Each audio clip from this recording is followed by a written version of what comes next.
الحمد لله الذي لا مانع لحكمه ولا ناقض لقضائه والصلاة على سيد أنبيائه وسند أوليائه وآله الكاتبين لآدابه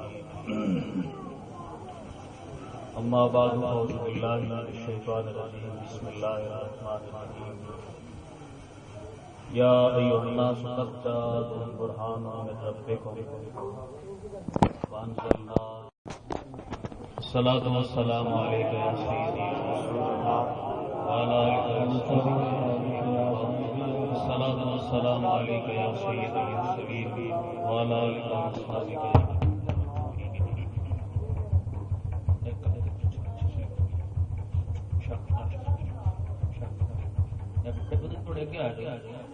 میں جنہیں گل سمجھاونی پیچھے بیٹھے بیٹھے جنہیں سارا کام ہی خراب کر دینا شاباش تھوڑے پیچھے میں تھوڑے آگے تھوڑا خلاف نہیں ہے لیکن ایک گل سمجھانی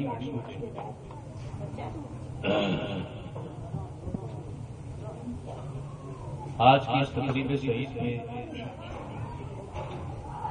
میں اور آپ سب موجود ہیں اللہ جل جلالہ ہمارے لیے آخرت میں نجات کا ذریعہ بنائے بڑے ہی اختصار کے ساتھ بس 2-3 باتیں آپ سے کروں گا.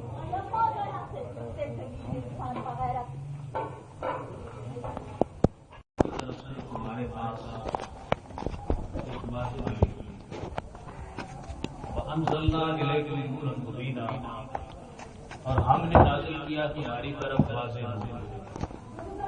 یہ بالکل سادہ سا میں نے اس آیت کا ترجمہ کیا. مجھے حکم ہوا ہے کہ سادہ لفظوں میں گفتگو کرنی ہے. میں نے آپ کے سامنے منطق کے صغرے کو بھی بیان کرنا فقہ یا اصول فقہ دلیل. ویسے تو یہ آسمان بھی اللہ کے واحد ہونے کی دلیل ہے, یہ زمین بھی اللہ کے واحد ہونے کی دلیل ہے, یہ مخلوق بھی خالق کے ایک ہونے کی دلیل ہے. مگر کیا بات ہے کہ اللہ جل جلالہ نے اپنی جب دلیل کا اعلان کرنا چاہا تو پھر قرآن مجید میں جس کو برہان فرمایا اس برہان سے مراد نہ آسمان ہے نہ زمین ہے بلکہ آمنہ کے لال ہے. صرف اور صرف رسول اللہ صلی اللہ علیہ وسلم کے ساتھ انبیاء علیہ السلام کو مجھ سے دے کر بھیجا.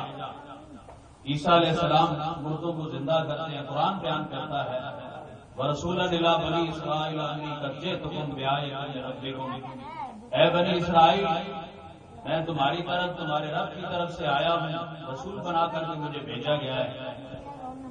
کرتا میں کیا ہوں انی اخلق لکم من الطین, میں پیدا کرتا ہوں تمہارے لیے مٹی سے آیت ہے ایک پرندے کی سی صورت. فانفخ فیہ فیکون طیرا باذن اللہ, مٹی کے پرندے کی وہ صورت بنانے کے بعد میں اس میں پھونک مارتا ہوں وہ اڑتا ہوا پرندہ بن جاتا ہے.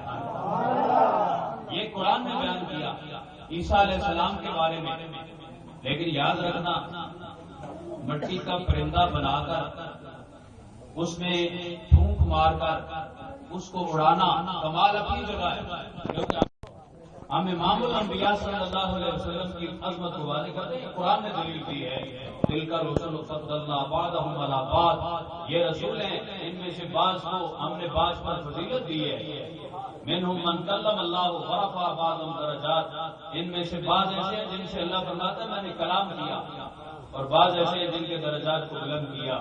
جن کے درجات کو بلند کیا وہ محبوب علیہ السلام کی ذات گرامی بنا. عیسیٰ علیہ السلام میں بات کر رہا تھا کہ مٹی کا ایک پرندہ بناتے اس کے اوپر پھونک مارتے پھر وہ اڑنا شروع ہو جاتا ہے.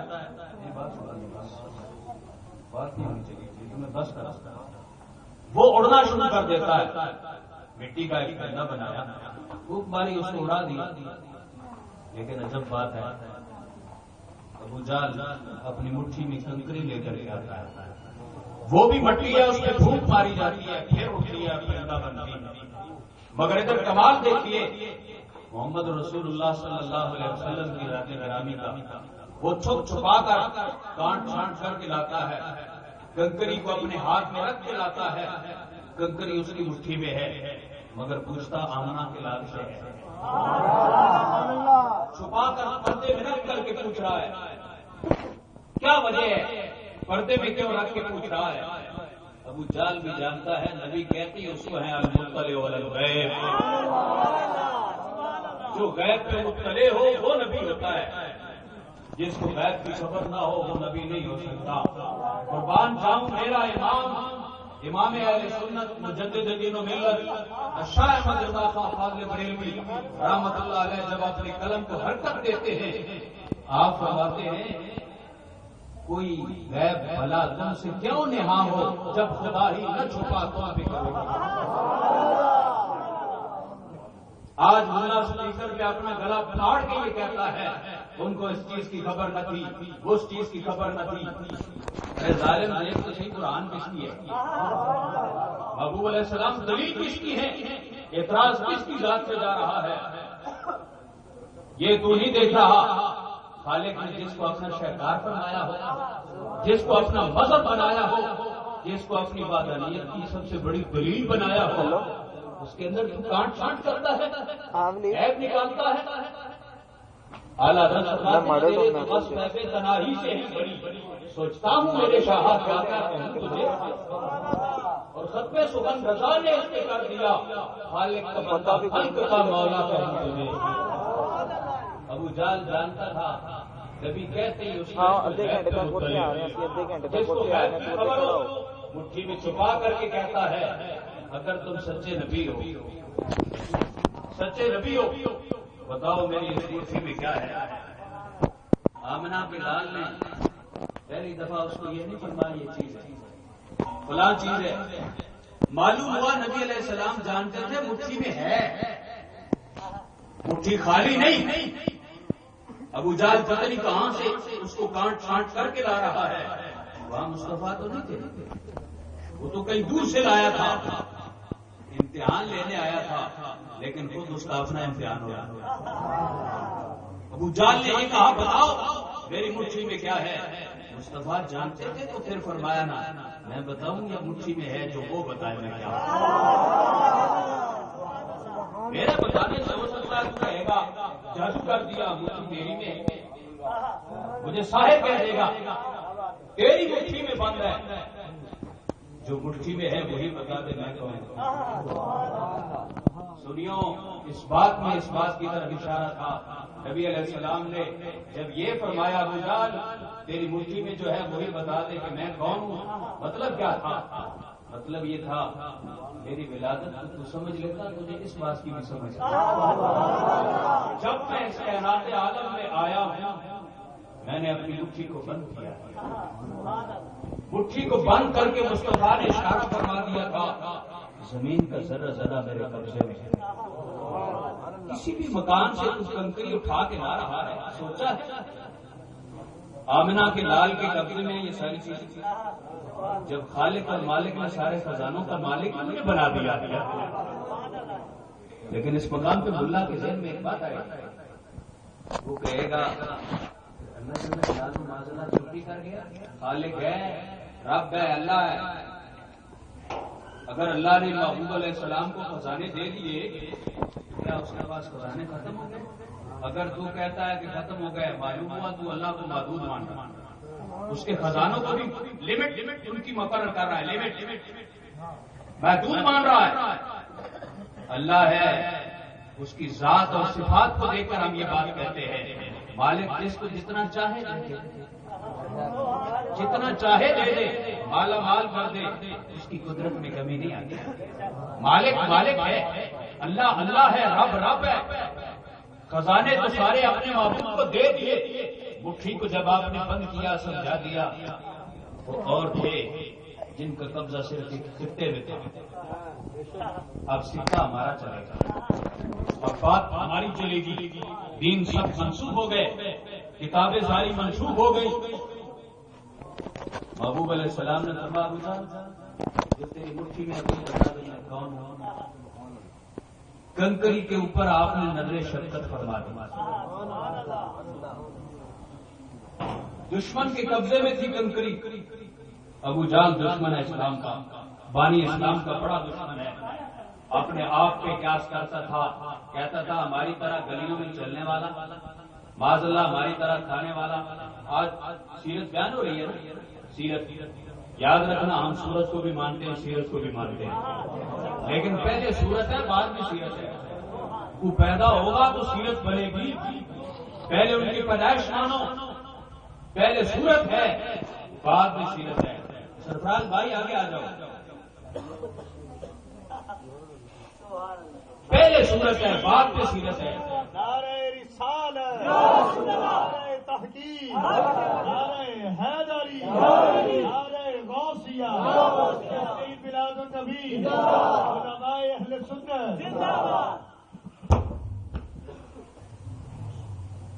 نعرہ تکبیر، نعرہ رسالت،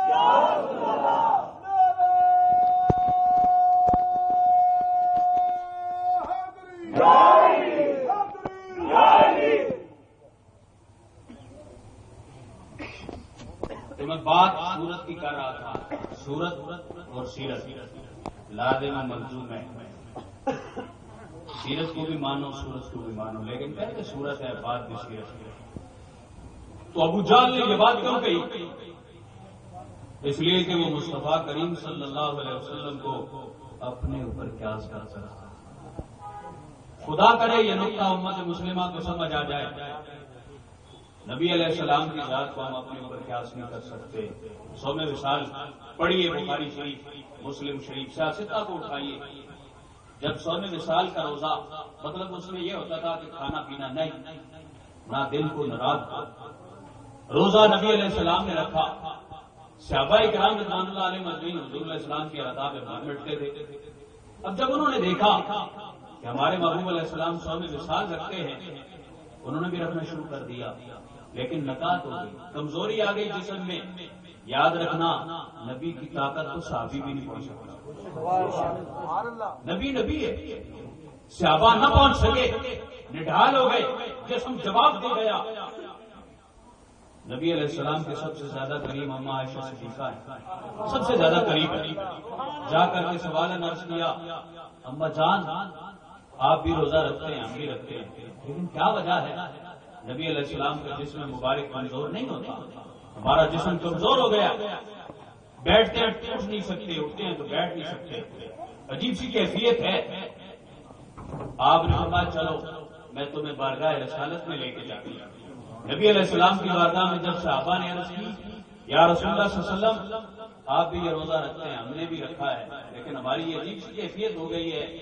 خیرات کے والی صلی اللہ علیہ وسلم نے 2 جملوں میں اس بات کو سمجھا دیا. اسلام فرمانے لگے، ایکم مثلی هو یطعمنی ویسقینی ربی، تم میں سے میری مثل کون ہو سکتا ہے؟ میرا رب وہ ہے جو مجھے کھلاتا بھی ہے پلاتا بھی ہے، تم دیکھ نہیں پاتے. اللہ اکبر، یا رسول اللہ،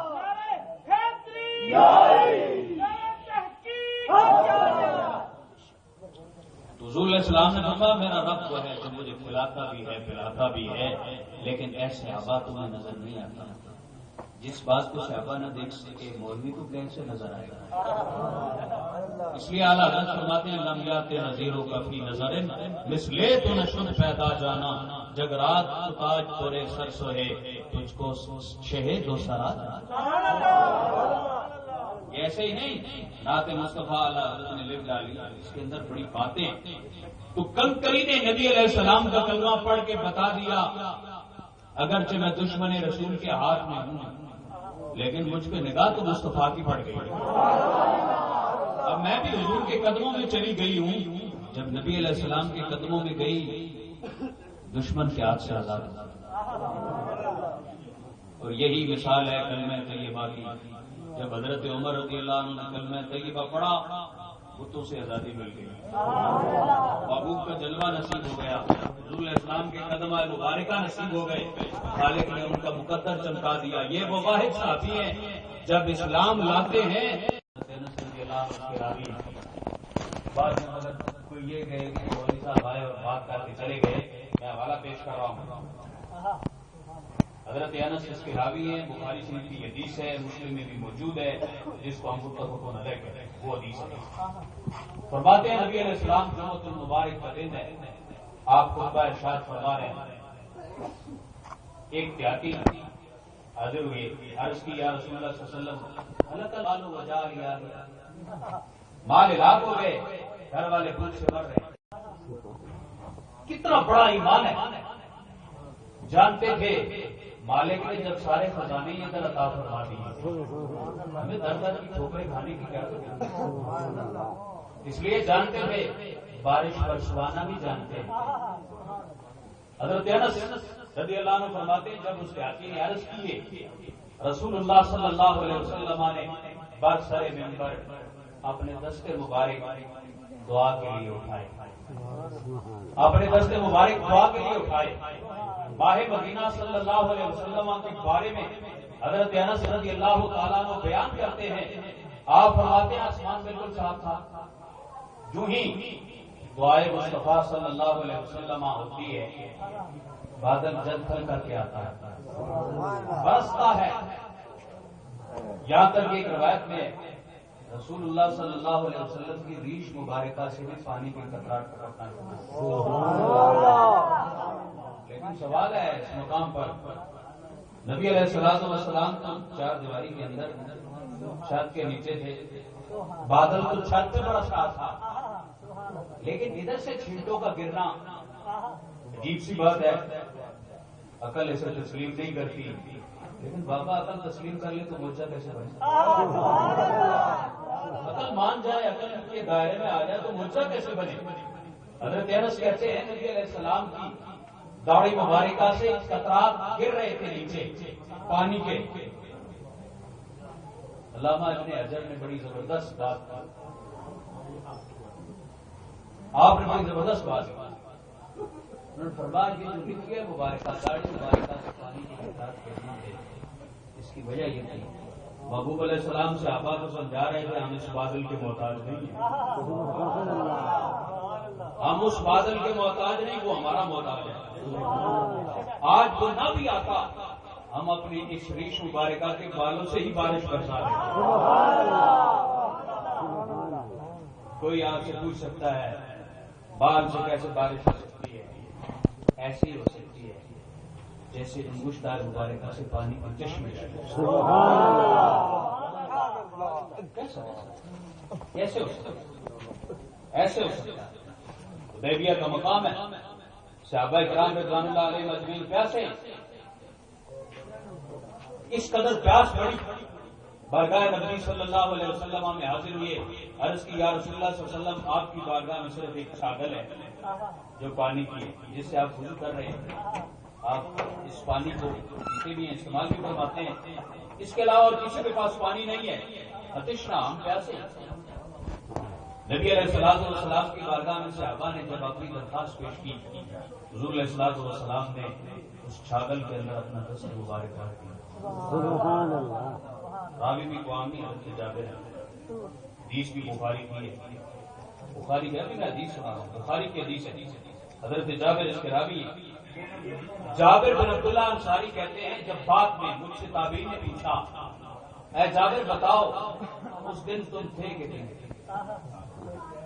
حضرت جابر نے پہلے کس تعداد کو بیان کیا, حقیقی تعداد کو بعد میں بیان کیا. کل کوثر کی شان کو پہلے بیان کیا. حضرت جابر نے جو لفظ بولے تابعین کو کہنے لگے لو قلنا میات عالم لکفانا قلنا 15 میات, اگر ہم 1,00,000 بھی ہوتے تو وہ پانی ہمارے لیے کافی تھا, ہم تو صرف 1500 تھے. اللہ کی بات مانے یا صحابی کی بات مانے, صحابی کا ایمان مانے یا تیرا ایمان مانے. صحابی کے سامنے تو کثرت ہی کثرت ہے. کل کوثر ساری کثرت پاتے ہی ہے. یہ امام اہل سنت نے ترجمہ کیا ہے کل کوثر کا. حضرت جابر کہتے ہیں اس وقت صحابہ یہ عرض کر رہے تھے یا رسول اللہ صلی اللہ علیہ وسلم لبوان ہیں, آنکھیں بند ہیں, پھیلی ہیں, لب وہاں ہیں، آنکھیں بند ہیں، لب بند ہیں، آنکھیں بھی بند ہیں، پھیلی ہیں جھولیاں، کتنے مزے کی بھیک تیرے پاک گھر کی ہے. یہ صحابہ اس بھیک کو مانگ رہے تھے، اس کا تذکرہ کر رہے ہیں. حضرت جابر کہتے ہیں ہم صرف 1500 تھے، اگر ہم 1,00,000 کی ہوتے تو وہ غنی بنے. لو جی آخری بات، مسلم شریف ہی کا مقام ہے. جنگ بدر کے میدان میں کافروں کے کھچے اڑ گئے.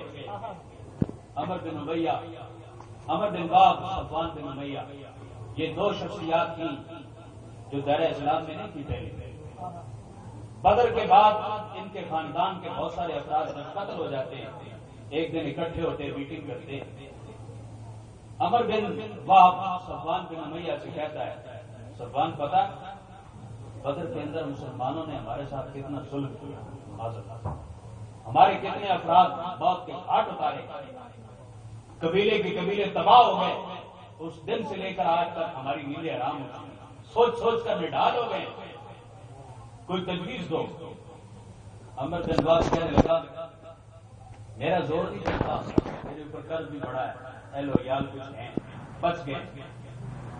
اس قرض کے زیادہ ہونے کی وجہ سے میں یہ کام معاذ اللہ نہیں کر سکتا کہ نبی علیہ السلام کا معاذ اللہ سر انور اتار کے لیا. جب آپس میں ان کی میٹنگ ہوتی ہے، صفوان بن امیہ کہتا ہے عمر بن باغ تم ڈر گئے، تیرے اہل و عیال کا ذمہ دار میں ہوں، قرض سارا میں اتاروں گا، تم تیاری کرو. فارغ مکہ کی میٹنگ میں بیٹھ کر عمر بن امیہ نے ایک جملہ بولا، کہنے لگا میں آج جا رہا ہوں، کل تمہیں ایک بات کی خوشخبری آ جائے گی. آج لوگ نبی علیہ السلام کے علم کے اوپر ہاتھ اٹھاتے ہیں. خدا کی قسم اگر عیسیٰ علیہ السلام یہ فرما سکتے ہو نبئکم بما تاکلون وما تدخرون، میں تمہیں اس کی بھی خبر دے سکتا ہوں جو تم کھا کر کے آئے ہو اور جو تم گھروں میں رکھ کر آئے ہو. اور جانتے ہو بیت المقدس میں عیسیٰ علیہ السلام کہاں ہیں؟ سب بستہ ہیں پیچھے حاضر، جو سلطنت پہلے کر گئے تھے پیچھے ہیں، مقتدی ہیں، مصطفیٰ مقتدا ہیں. آپ امام ہیں، امام الانبیاء آپ ہیں. نبی علیہ السلام کی بارگاہ میں جانے سے پہلے عمر بن امیہ یہ گفتگو کر کے جا رہا ہے. میں بعد میں تمہیں خوشخبری سناؤں گا، کل کو خوشخبری آ جائے گی. لیکن عمر بن امیہ کو یہ نہیں پتا تھا جو گفتگو میرے اور صفوان کے درمیان ہو رہی ہے ایسے سننے والا بھی کوئی ہے. اتنی تیزی سے جبریل نہیں سن سکتا جتنی تیزی سے مصطفیٰ نے سنا. عمر بن امیہ جب اپنی اونٹنی پہ سوار ہوتا ہے، زہر میں بجھی ہوئی تلوار اپنے ساتھ لیتا ہے، گندے ارادے کے ساتھ جاتا ہے، برا ارادہ ہے اس کا. لیکن ہوتا کیا ہے یار، صحابہ کیسی شخصیات کی، کیسی کیفیات کی، ان کی کیسی مجلسیں ہوتی تھی. حضرت عمر رضی اللہ عنہ سے نبی شریف کے پائے صحابہ کرام کے ضرور اس میں بیٹھ کر گفتگو کر رہے ہیں. اور کس کی؟ بدر کے میدان میں جو انعامات ہوئے تھے، بدر کے میدان کے انعامات کی گفتگو ہو رہی ہے. اتنے میں عمر بن امیہ آپ کی اونٹنی سے سوار ہوتا ہوا وہاں پہنچتا ہے اور نیچے اترتا ہے. جب فاروق اعظم دیکھتے ہیں تو ایک لفظ استعمال کرتے ہیں، کہتے ہیں صحابہ وہ کتا آ رہا ہے اور برے ارادے سے آیا ہے. عمر بھی جان گئے تھے ارادہ برا ہے. ابھی کی بات تو اونچی ہے، غلام جانتا ہے کس ارادے سے آیا ہے. حضرت عمر رضی اللہ عنہ نے یہ جملہ بولا، عمر بن امیہ مسجد نبی شریف میں چلے گئے. رسول اللہ صلی اللہ علیہ وسلم کے پاس جب پہنچتا ہے، نبی علیہ السلام فرماتے ہیں عمر کیسے آنا ہوا؟ کہنے لگا میرا بیٹا آپ کی قید میں تو اس کو چھڑانے کے لیے. رسول اللہ صلی اللہ علیہ وسلم نے فرمایا سچی بات بتاؤ کیسے آنا ہوا؟ اس کے بعد میں عباس بن عبد المطلب کی بھی بات سناتا ہوں، کیسے آنا ہوا بتاؤ. عمر بن امیہ کہنے لگا بس نہیں بات ہے، آپ نے بیٹے کو لینے کے لیے آیا ہوں، آپ کیا مقید ہے؟ نبی علیہ السلام نے فرمایا نہیں، سچ سچ بتا دو ورنہ سارا راز فاش کر دو. عمر بن امیہ کہنے لگا وہ کیسے؟ آپ نے فرمایا جب تم وہاں تھے صفوان بن امیہ اور تم دونوں گفتگو کر رہے تھے، یہ بات ہوئی تمہارے درمیان، یہ بات ہوئی، یہ فیصلے طے ہوئے. عمر بن امیہ کے چھکے چھوٹ گئے، جان جسم سے نکلنا شروع ہو گئی. کہنے لگا عجیب بات ہے، اس مقام پہ یا میں تھا یا صفوان تھا، کوئی تیسرا تھا ہی نہیں بیچ میں۔ نبی علیہ السلام نے فرمایا یہ بھی تم نے باتیں کی ہیں، قدموں پہ گر پڑا، آیا تھا مارنے کے لیے۔ وہ کسی نے پنجابی میں کہا نا کہ یار نے ہاتھ تلوار بھی نہیں، خالی جانتا کوئی بار بھی نہیں۔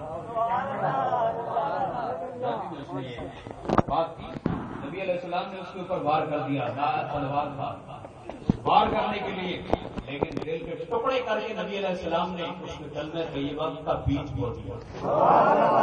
جب یہ گرتا ہے، اسلام لاتا ہے، صفوان بن امیہ کے بعد جب واپس جاتا ہے کہتا ہے صفوان تو بہت پیچھے کی بات کرتا ہے، ان کا مقام بہت آگے۔ اور عباس بن عبد المطلب جنگ بدر ہی کا میدان ہے، اس وقت کفر کی حالت میں اپنی بیوی سے پہلے گفتگو میں بہت سارا سونا لے کر کے آئے، کچھ چاندی اپنی بیوی کو دے کر کے آئے، کہا اگر میرے ساتھ دوسرا معاملہ ہو جائے تو پھر میرے پاس یہ جمع پونجی ہے، میں اس میں سے خرچ کر لوں گا، اور یہ ساری سونا مجھے دے دو، چاندی اپنے پاس اور یہ چھٹیاں اپنے پاس رکھ دو۔ عباس بن عبد المطلب سونا لے کر چلتے، بیوی پوچھتی ہے سونے کو کیا کرنا ہے؟ آپ کہتے ہیں کفار مکہ کے ساتھ میں جا رہا ہوں، محمد بن عبداللہ کے ساتھ معاذ اللہ ہماری جنگ ہے، ان کے ساتھیوں کے خلاف کفار مکہ جو کچھ استعمال کریں گے، کسی چیز کی کمی آئے گی، سونا بیچیں گے، اس چیز کی کمی پوری ہو جائے گی۔ عباس بن عبد المطلب نے یہ جملے بولے اپنی بیوی کے ساتھ اپنے گھر میں میں نے بات چلائی تھی، نبی علیہ السلام نے آتے ہوئے مٹھی بند کی اس سے، اور اسی پہ میں جا رہا ہوں، قرآن رحمت کا نزول بھی ہو رہا ہے۔ عباس بن عبد المطلب جب میدان جنگ میں اترتے ہیں ہوتا کیا ہے، صحابہ کرام رضوان اللہ علیہ مجمعین حضور کے چچا کو قیدی بنا کر جب بارگاہ نبی صلی اللہ علیہ وسلم میں لایا جاتا ہے، حضور علیہ السلام فرماتے میں نے کہتا تھا اسلام قبول کر لو، اب آ گئے شکنجے میں، کہا اسلام کو کیسے میں قبول کروں، کوئی اس کی دلیل تو دو۔ عباس بن عبد المطلب نے جب دلیل مانگی، نبی علیہ السلام نے کہا چچا تمہارے پاس کیا کچھ ہے؟ کہا میرے پاس اس وقت کچھ بھی نہیں، سب کچھ میں نے خرچ کر دیا ہے، میرے اہل و عیال کی بیچارے بھوکے مر رہے ہوں، مجھے چھٹی دے دو، قید سے رہائی دے دو۔ عباس بن عبد المطلب کے یہ جملے سننے کے بعد نبی علیہ السلام نے کہا چچا سچی بات بتاؤ، بیوی کے پاس اتنی چھٹیاں رکھ کے آئے ہو، اتنی چاندی رکھ کے آئے ہو، یہ ہے سر عرش پر ہے تیری گزر، دل فرش پر ہے تیری نظر، ملکوت و ملک میں کوئی شے نہیں وہ جو تجھ پہ عیاں ہے۔ ساری چیزیں اللہ نے اپنے محبوب علیہ السلام پہ عیاں کر دی، اس لیے کہ خالق نے ان کو اپنی دلیل بنایا ہے۔ اگر دلیل کے اندر ہی کمزوری ہوگی تو اس ذات کو کون مانے گا؟ ہم اس کمزوری کو نہیں مانتے، ان عیبوں اور نقص کو ہم نہیں مانتے، بلکہ ہم تو یہ کہتے ہیں وہ کمال حسن حضور ہے کہ وہ مان نقص جہاں نہیں، یہی پھول خار سے دور ہے، یہی شمع ہے کہ دعا نہیں۔ الحمدللہ اللہ آپ کو بھی سلامت رکھے اور ہمارے اس عقیدے کو بھی سلامت رکھے۔